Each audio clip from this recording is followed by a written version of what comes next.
Hello viewers, welcome to Investment Mantra channel. இன்னைக்கு நம்ம பார்க்க போற கண்டென்ட் வந்து டிசம்பர் 4th வீக்ல லிஸ்ட் ஆகக்கூடிய ஐபிஓஸ் பத்தி பார்க்க போறோம். நம்ம ஆல்ரெடியே வந்து ஒரு ஐபிஓஸ் டிஸ்கஸ் பண்ணிட்டோம். மமதா மிஷனரி பத்தி டிஸ்கஸ் பண்றோம். டிசம்பர் 4th வீக்ல கிட்டத்தட்ட 5 ஐபிஓஸ் வருது. கிட்டத்தட்ட எல்லாமே வந்து பம்பர் லிஸ்டிங்னே சொல்லலாம். இந்த ஐபிஓஸ் வந்து டீடைலா நம்ம அனலைஸ் பண்ணலாம். நம்ம சேனலை ஃபர்ஸ்ட் டைம் பார்க்கறவங்க நம்ம சேனலை சப்ஸ்கிரைப் பண்ணிக்கோங்க. அருகாமையில் உள்ள பெல் ஐகானை கிளிக் பண்ணிக்கோங்க.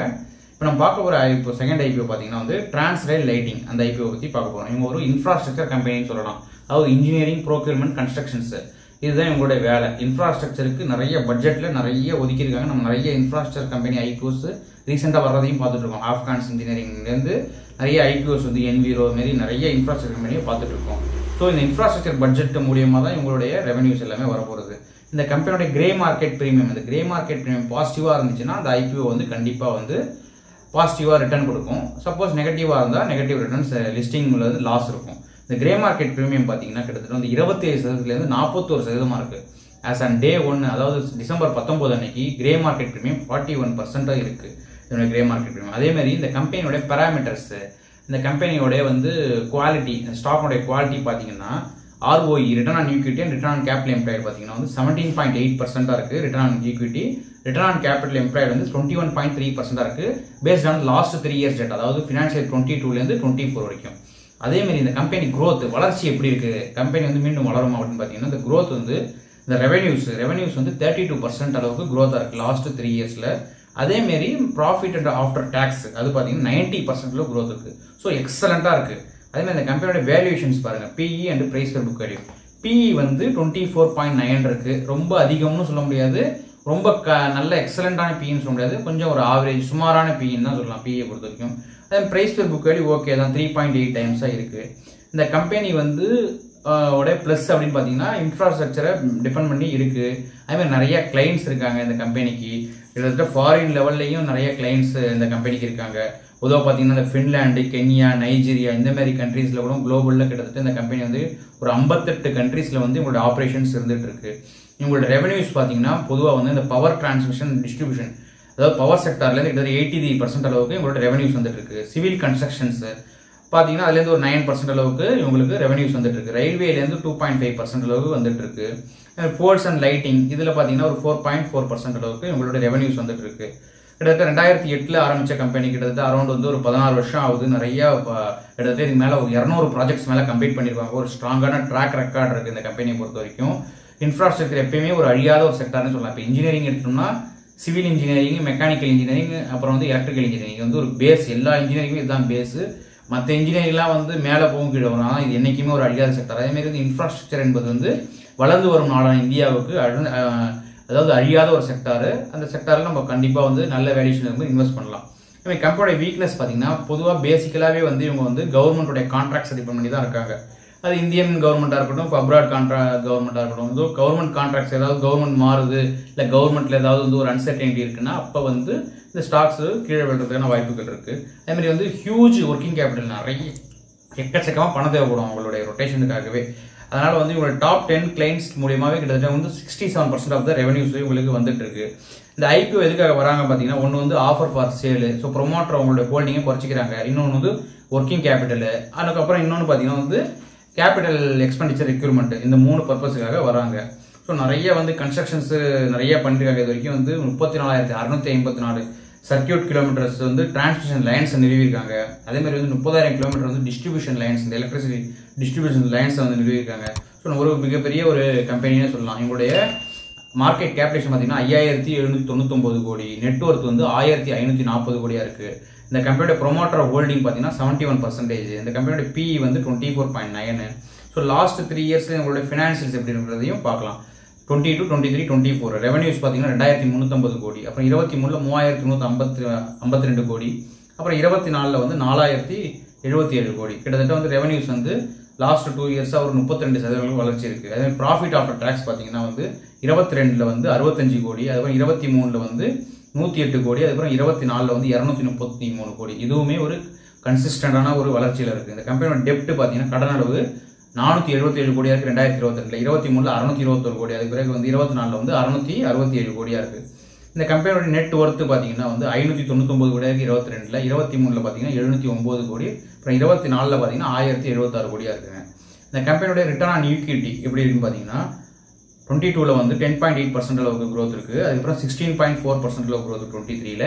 24ல பாத்தீங்கன்னா 26.1% அளவுக்கு growth இருக்கு. ரிட்டர்ன் ஆன் ஈக்விட்டி ஆவரேஜா பாத்தீங்கன்னா ஒரு 17 to 18% அளவுக்கு growth இருக்கும். நல்ல growthனே சொல்லலாம். நம்ம ரிட்டர்ன் ஆன் கேபிட்டல் எம்ப்ளாய்டு பாத்தீங்கன்னா வந்து 15.6% இருக்கு. அப்புறம் 23ல 20.6 இருக்கு. 24ல வந்து 29.8% இருக்கு. இதனுடைய growth பாத்தீங்கன்னா கிட்டத்தட்ட 21.3% அளவுக்கு growth இருக்கு.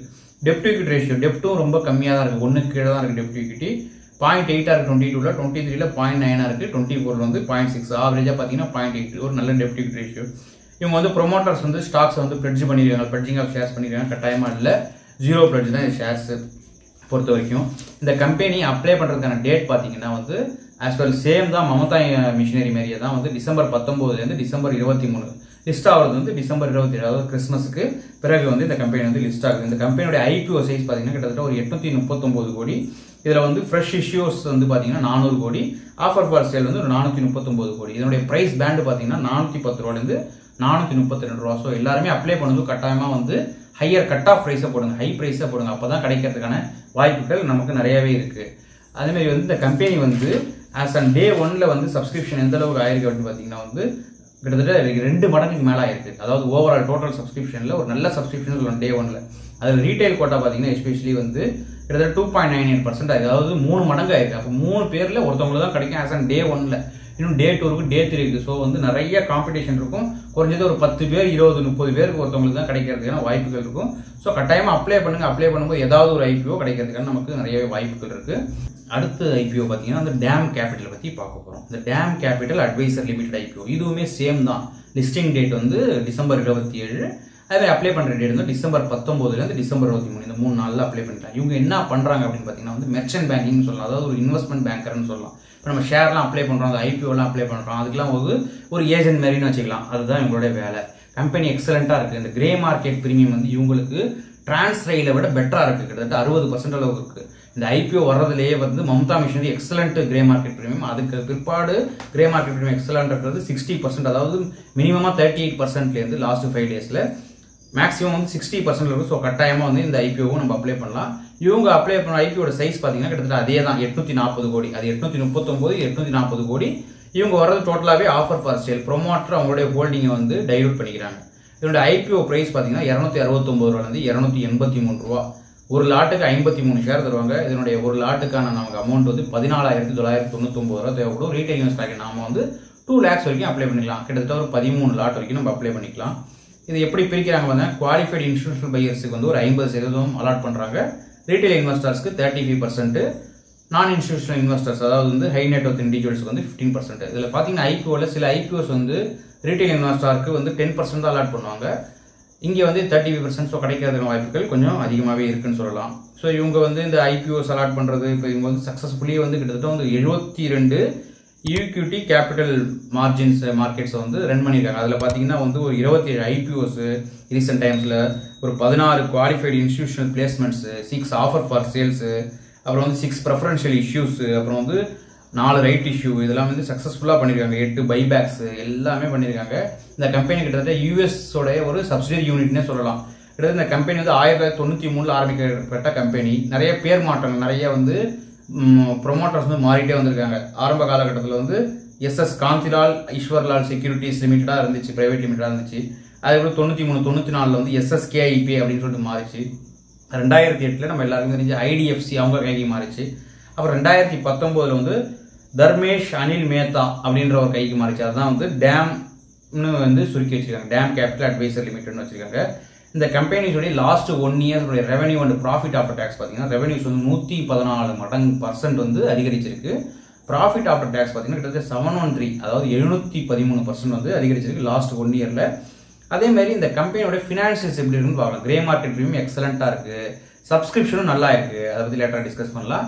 ரெவன்யூஸ் வந்து எப்படி இருக்கு, அதாவது லாஸ்ட் 3 இயர்ல ஃபினான்ஷியல்ஸ் ரெவன்யூஸ் பாத்தீங்கன்னா 22ல 94 கோடியா இருக்கு, 23ல 85 கோடியா இருக்கு, 24ல 182 கோடியா இருக்கு. ஒரு நல்ல வளர்ச்சி கண்டிருக்கு. அதே ப்ராஃபிட் ஆஃப்டர் டேக்ஸ் பாத்தீங்கன்னா வந்து 22ல 21 கோடியா இருக்கு. அதுக்கு பிற்பாடு 23ல ஒரு ஸ்லம்ப் ஆயிருக்கு, அதாவது 8.6 கோடியா இருக்கு. 24ல வந்து 70.52 கோடியா இருக்கு. அதே மாதிரி இந்த கம்பெனியோட அசெட்ஸ் பாத்தீங்கன்னா 166 கோடியா இருக்கு. அதுக்கு பிறகு 1201 கோடியா இருக்கு.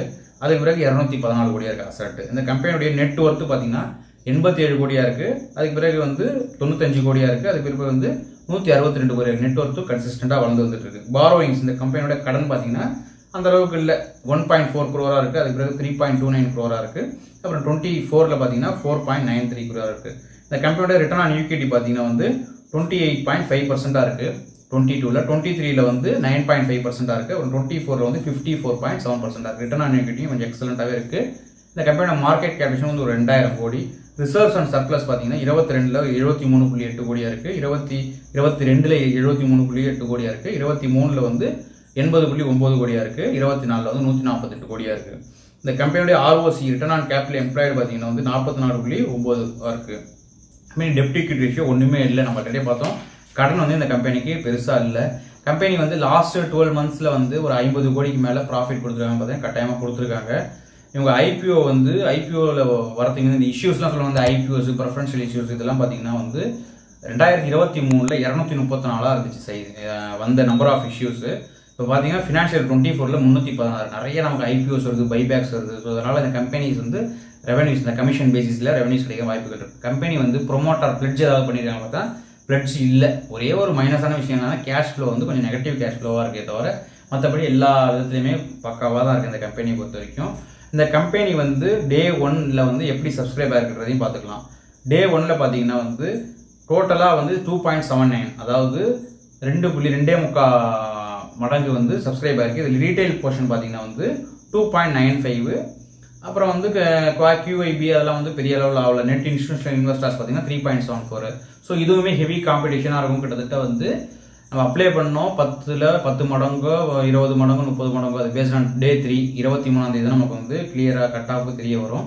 ஸோ அதை பொறுத்து நமக்கு கிடைக்கும். ஆனால் வந்து அப்ளை பண்ணால் கண்டிப்பாக நமக்கு கெயின் தான், லாபமே தான், தவிர நஷ்டமே கிடைக்கிறதுக்கான வாய்ப்புகள் இல்லை இந்த கம்பெனியை பொறுத்த வரைக்கும். இந்த கம்பெனியோடைய PE பார்த்தீங்கன்னா வந்து PE வந்து 12.76 இருக்கு. இந்த கம்பெனியோட EPS PE வந்து 28.3 இருக்கு. இந்த கம்பெனியோட EPS வந்து 9.8 இருக்கு. ஸோ வந்து எக்ஸலண்டா இருக்கு கம்பெனியை பொறுத்த வரைக்கும் இந்த ரெண்டு கம்பெனிஸ்.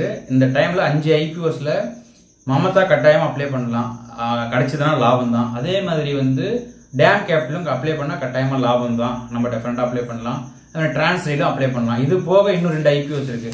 அந்த 2 IPOs பாத்தீங்கன்னா வந்து ஒன்று வந்து சனதன் டெக்ஸ்டைல்ஸ், இன்னொன்று வந்து கான்கார்ட் இன்வீரோ. இதை வந்து நம்ம லேட்டரா டிஸ்கஸ் பண்ணலாம். சப்ஸ்கிரிப்ஷனும் பெரிய அளவில் ஆகல as on day 1. Grey market பிரீமியமும் வந்து பெரிய அளவில் இல்லை. மேபி கிடைச்சாலும் ஒரு ஸ்லைட்டான ஒரு கெயின் தான் கிடைக்கும். அது நல்லா வந்துச்சுன்னா அதை பற்றியுமே நம்ம வந்து ஒரு டீட்டெயில் IPO பார்க்கலாம். அதே மாதிரி வந்து டிசம்பர் 20லேருந்து டிசம்பர் 24 அப்ளை பண்ணுறதுக்கு ஒரு 3 IPOs இருக்கு. அதை பற்றியுமே வந்து லேட்டராக நம்ம வீடியோ டிஸ்கஸ் பண்ணலாம். அதில் பார்த்தீங்கன்னா வந்து இந்த செனோரஸ் ஃபார்மா அந்த IPOஸை வாட்ச் பண்ணிக்கோங்க. அது வந்து நல்ல லிஸ்டிங் கிடைக்கிறதுக்கு வாய்ப்புகள் இருக்கு. அதனுடைய டீடைல்டு அனாலிசிஸை நம்ம நெக்ஸ்ட் வீடியோவில் பார்க்கலாம். இந்த வீடியோவில் உங்களுக்கு இந்த டிசம்பர் 4th வீக்ல லிஸ்ட் ஆகக்கூடிய ஒரு 5 IPOஸ்ல ஒரு 3 IPOஸ் பற்றி எலாபரேட்டாக கொடுத்துட்டேன். முதல் வந்து மமதா மிஷினரி, இப்போ 2 IPOs. இதில் டீடைல்டாக இருக்கும். இந்த 3மே நீங்கள் வந்து தாராளமாக அப்ளை பண்ணலாம். அப்ளை பண்ணிச்சுன்னா நமக்கு பாக்கியம் தான், கிடைச்சா ரொம்பவே பாக்கியம். ஸோ இந்த வீடியோவில் இந்த IPOஸோட டீடைல்ஸ் முழுமையாக உங்களுக்கு கிடைச்சிருக்குன்னு நான் நம்புறேன். இந்த வீடியோ பிடிச்சிருந்தா லைக் பண்ணுங்க, ஷேர் பண்ணுங்க, மறக்காம சப்ஸ்கிரைப் பண்ணுங்க. டவுட் ஏதாவது இருந்தால் கமெண்ட் செக்ஷன்ல கமெண்ட் பண்ணுங்க. Bye viewers.